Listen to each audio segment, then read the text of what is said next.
السلام عليكم ورحمة الله وبركاته.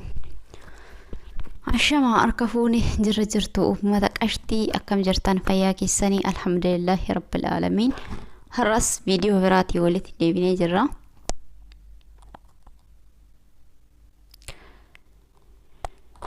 إنا لله وإنا إليه راجعون. ويرى وانت أرجنو في وانت تقاولو وانت أكا قلبينا ماج أفساتي والله أكون تأقنا ما تأوكيتي تويو وفهان ما أوجبت تكاجي سورة بايدا ما قد سيسا. إنا لله وإنا إليه راجعون. أسومان أولي وانكي غرا فيديو قبلت فينيتي أصوهن تارين ترى يرو مرا أولي تينا حياتين تنغند آكرادا نبراديم تحيا دنو إن شاء الله.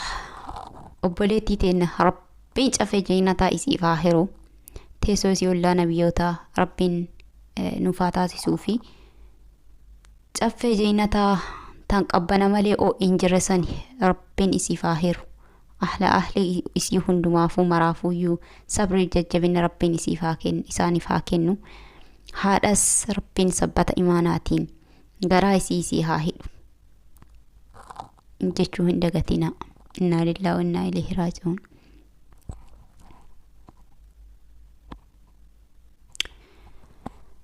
baay'ee nama dhiba, baay'ee nama rakkisa, baay'ee nama cinqa.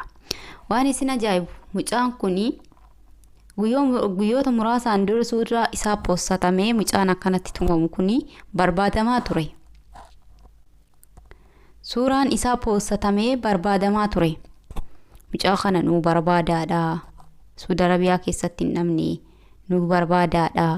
Eessa akka jiru ni dhabne yaafannu nu barbaadaadhame suuraan mucaa kana maxxanfamaa ture FB irratti jechuudha. Hamma mun bubbullee garuu suura viidiyoon akkanatti bifa kanaan bifa amma hojii daawwatan kana akkanatti gadi ba'ee jechuudha. Ani kan na dhibu keessa ana kan gaafii natti keessa namni akkana nama godhu yeroo baay'ee irra deddeebi'amee haala kanaan raawwatamu ilma namaa immoo bineessa. Qaamuma akka kennaa qabu qabaa laata akkana godhu kun dhiiguma akka qaama keenya keessa jirutti keessa jira laata nafseen teennaaf isaa takkaa laata sammuun isaa akkuma sammuu keenyaatti itti yaadaa laata. إنا لله وإنا إليه راجعون. حسب لي ونعمة وكيل. والله باقي نما قبا ilmi namaa haala kanaan azabuun baay'ee garaa nama guba. Wallahi baay'ee nama dhiba. Kana keessa rarraasaniiti luka isaa lamaan fannisanii achi gararraa achi tuman akkasitti. Wanta inni dhawuun kana yoo argita sibiila akka kinoo qacceen isaa sibiila akka kinoo misalsala gizee namni akka qalbii ta'e nama harka itti nama walii dhassan isaan akkanadha. Isaa miti baarzafi shaxxee sibiila miti. Baarzafiin shaxxeen yeroo sirra buutu shaxxee yeroo sidhaan hammam akkasi dhukkubu tilmaami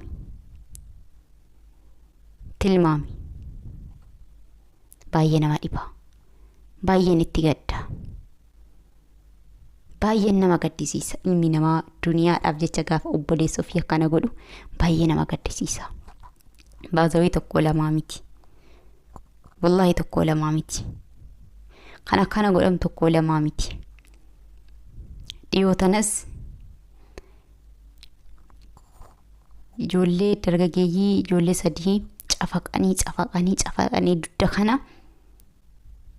subhaanallah lafee qaama keessaa adii kana foo irraa kukkutanii uleen lafeen adiin qaama keessaa ol yaa'e jechuudha.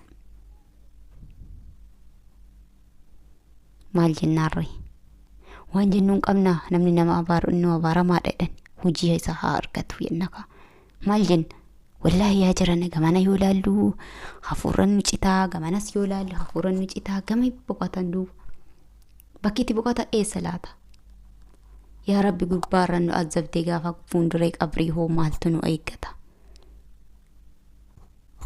Har'a inni akkana nafsee nama gubbaa kanatti azabee rarraasee nafsee rabbiin uume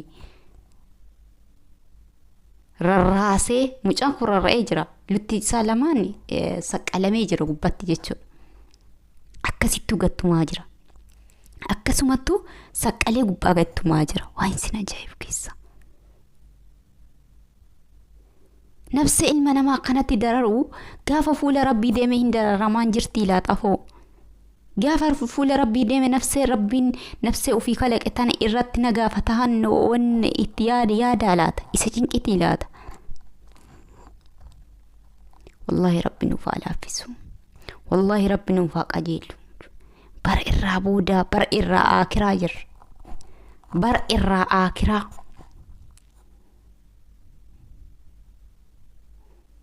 Bara irraa aakiraa. Baay'ee nama gaddisiisa. Baay'ee nama sodaachisa. Miyaa ummata kenna silaa gizeen tun gizee rifannee karaa rabbii deebi'u mallu. Wallahi gizee ilmi namaa akka bineessaati kun laalu. Gizee ilmi namaa akka bineessaati kun nyaatu.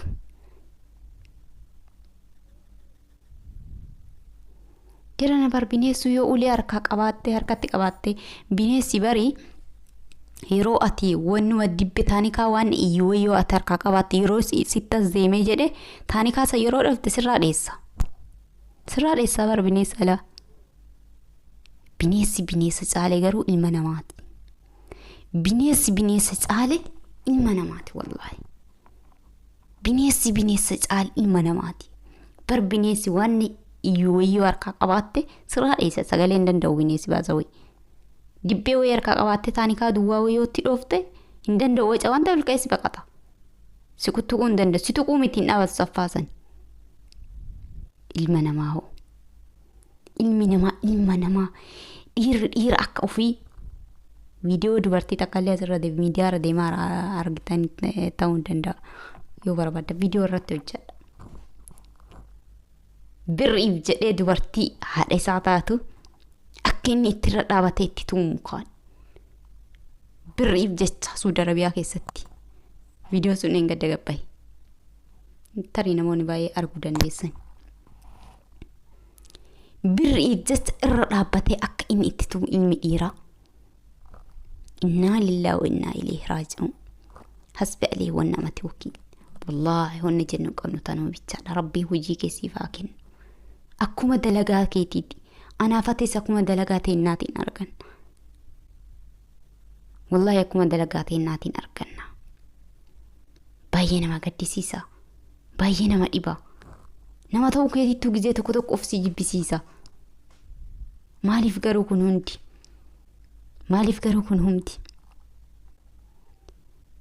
Nuti amma yeroo baay'ee warra soddaa diina kenna Amaaraatti giree maalii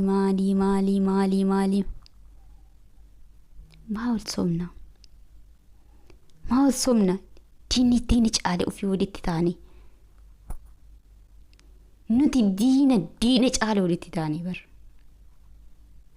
diinan balaaleffanne yoo diina balaaleffannu malee namni hin jiru garuu walii kennaaf waliin taanu garuu ammoo akkamitti diina quba qabuu dandeenya. Ofii keenya yoo ofin taan nama wal ta'etu diinatti quba qaba. Nutu quba walitti qabaa jirra. dhugaa baay'ee nama gaddisiisa, baay'ee nama dhiba. Nutu diina waliiti akkamiin diina komannaa, akkamiin diina dhisina kaasne. Obboleewwan kiyya wallahi rabbiin nuuf haa laaffisu. Rabbiin akka kenna ilaalini, akki kenna akka laalchisuu miti.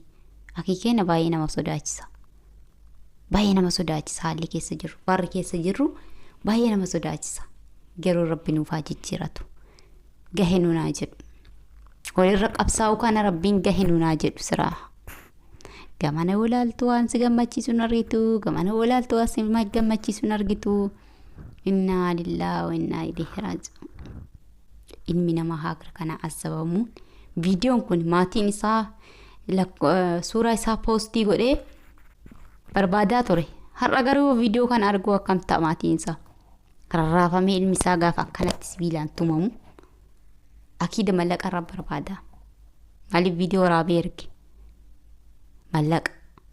Wanni viidiyoon gadhiifameef tarii yookaan nama tuyyuu nama birrii irraa buusu dhabamee birrii wayii gaafatamee birrii wayii nama irraa buusu dhabamee akkana godhaa jiran.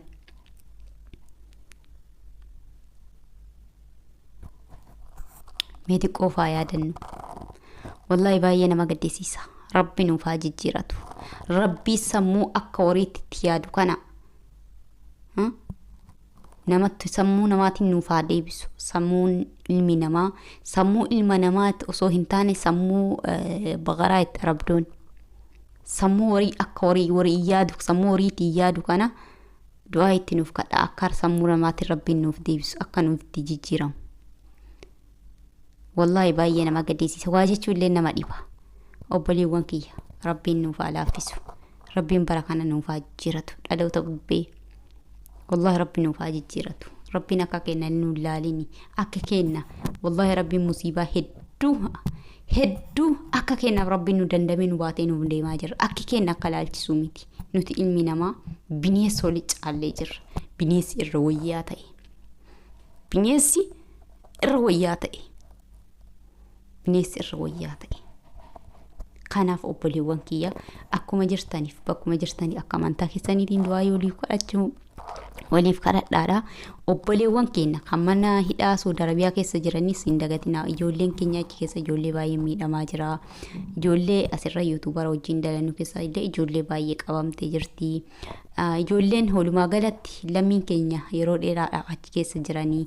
Ijoolleen keenya kanniinis du'aa hidhannu yaadadhaadha, hin dagatinaa. Akkuma amantaa keessaniitiin nu bira dhaabbadha, du'aa waliif godhaa isiniin jedha obboleewwan kiyyaa. Yooni dubbii keessatti isin mufachiisu yookaan isin aarsu jiraate dhiifama naaf godhaa fooyinaa lillaa isiniin jechuun barbaada. Hamma viidiyoo biraatii walitti deebinutti viidiyoo irratti dheeressuu.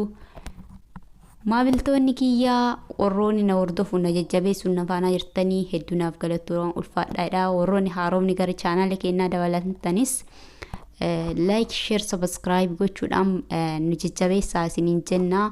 Yoon komiin jiraate yoo dogongorri jiraate waan akkanaa isin barbaachisu waan akkanaarraa kuskusuudha jechuudhaan gorsa fi qeequmsa qabdan koomenti sanduuqa koomenti isaa 24 banaadhaa jalatti naaf kaayaa. Waan akkanaa hin dalagii, waan akkanaa sirraan barbaachisu, waan akkanaa godhii, waan akkanaa dogongortirta, waan akkanaa nu mufachiisaa hin barbaachisu yoo isin jettanii gorsa laattanii hin dalaguu. Kanaaf wanti isin mufachiisu irraa of eeggadha waan ta'eef qeequmsi yoo jiraate koomentii kiyya jala naaf kaayaadha. Yooni dogongore yoo isin qeeqee fi yoo isin jeeqe jechaanis yoo isin tuqee jiraadhe ijaaf qalbiirraa na hambisaa. Koomii qabdanii fi qeequmsa qabda hundumaayyuu mallattoo koomentii sanduuqa koomentii jala naaf kaayaa isiniin jedha. Isin jaaladha, isin kabajaa obboleewwan kiyyaa. Hamma viidiyoo biraatii walitti deebinutti assalaamu alaikum warahmatullaahi wabarakaatu.